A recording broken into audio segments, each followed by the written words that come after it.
A pig vet, someone who has spent decades working exclusively with swine, once said something during a routine appointment that stayed with me longer than anything in any book. The problem is not that owners do not love their pigs. The problem is that they love them like humans. And that one sentence, said casually while trimming hooves, rewired the way everything in this house works. Because it is true. Most of the things that feel like love to a person, the hugging, the face kissing, the loud celebrations, the surprise handling, the pig endures all of it. Not because she enjoys it, because she has decided that the person doing it is worth the cost.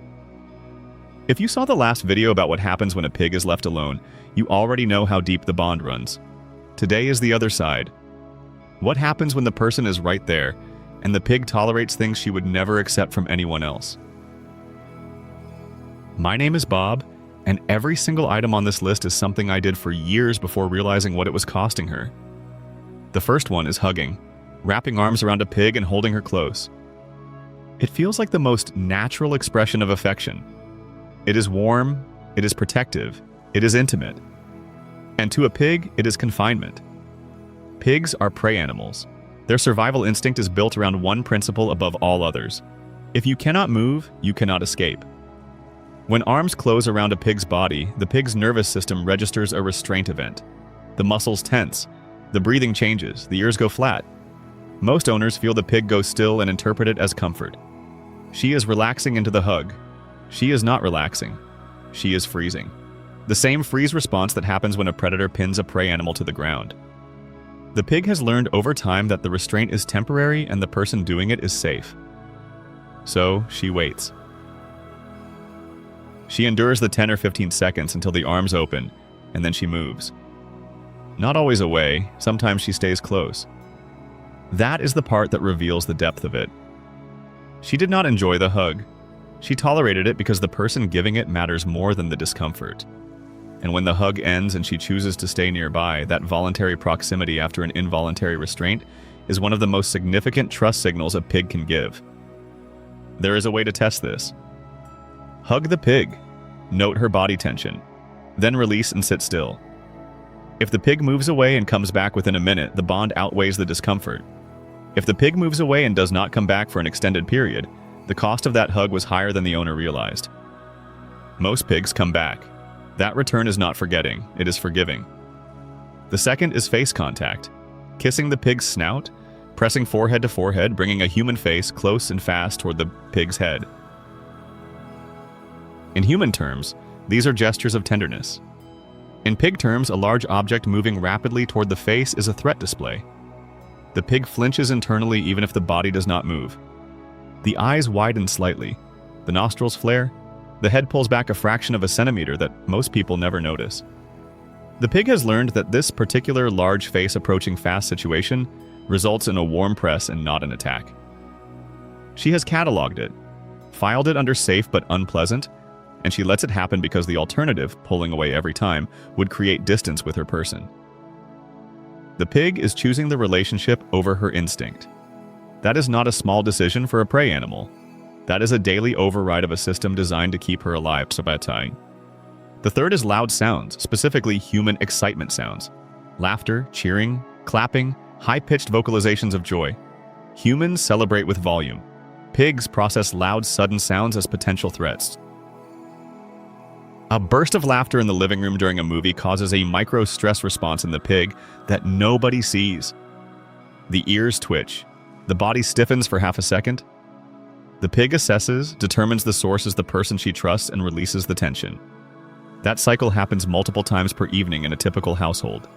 Each one is brief, each one is processed and dismissed. But each one costs a small amount of energy.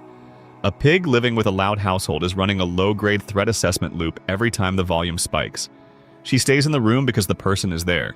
She tolerates the noise because proximity to her anchor outweighs the discomfort of the sound. Over time, the stress response diminishes. The pig habituates, but it never fully disappears. The ears still twitch, the body still stiffens. She has turned the volume down on her alarm system, not turned it off. The fourth is schedule disruption. Weekends, holidays, visitors, travel, any break from the normal routine. Pigs are routine animals at a level that borders on mechanical. The feeding time is a fixed point. The floor time is a fixed point. The patrol happens at a fixed time. When the schedule shifts, the pig's internal system flags an anomaly. Not a catastrophe, an anomaly. Something is different today. That difference creates a background unease that the pig carries until the routine restores itself. Most owners do not notice because the pig does not act out. She adapts. She eats at the new time.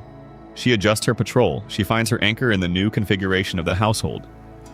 But the adaptation costs energy, and the pig is spending resources on adjustment that she would normally spend on rest, bonding, and exploration.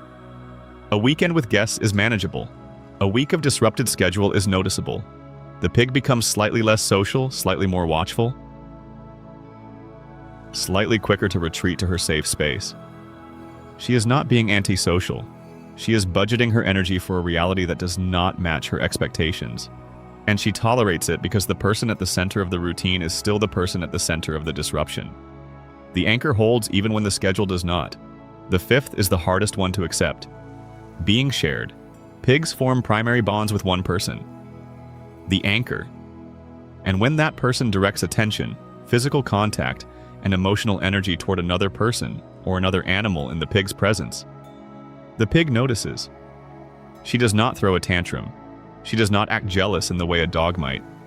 She withdraws slightly. The lean becomes a few centimeters shorter. The following becomes a few steps less committed. The greeting gets a fraction briefer. The pig is not punishing anyone. She is recalibrating. Her system has registered that the anchor's attention is divided, and she is adjusting her own investment accordingly.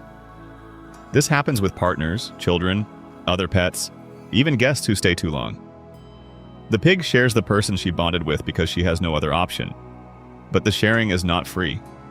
It costs something small each time. And the pig pays it quietly without complaint because the alternative, leaving, is worse than the cost of staying. The grumpy one, the one who has claimed every room in the house as her personal jurisdiction, demonstrates this more clearly than any of the others. When there are guests in the living room, she does not leave. She relocates to the far end of the couch. Still in the room, still monitoring.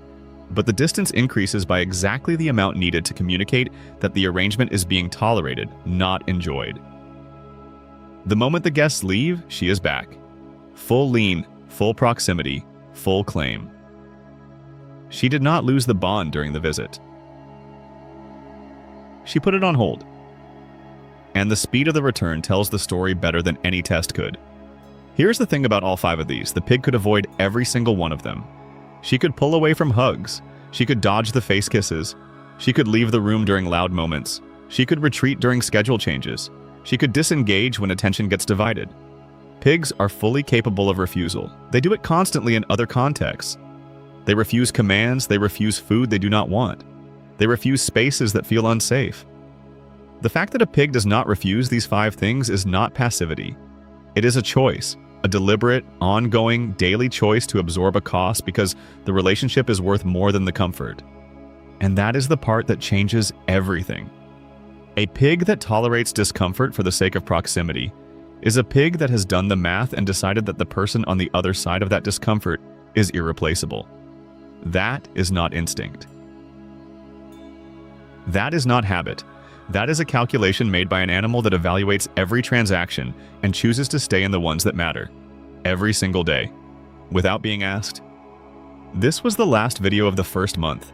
Over these 12 videos, the picture has gone from what does she want when she climbs on my lap to an animal that patrols the house at night, assigns social roles, remembers the location of every treat from 6 months ago, waits by the door for hours in silence, and tolerates things she hates because the person on the other side of them is worth it. That is a pig. And honestly, that is the kind of animal that deserves a channel. Month 2 starts next week. First video is pig training from scratch.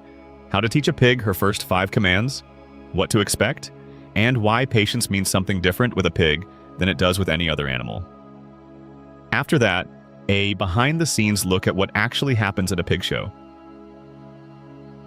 And then there is one topic that took a long time to be ready to talk about.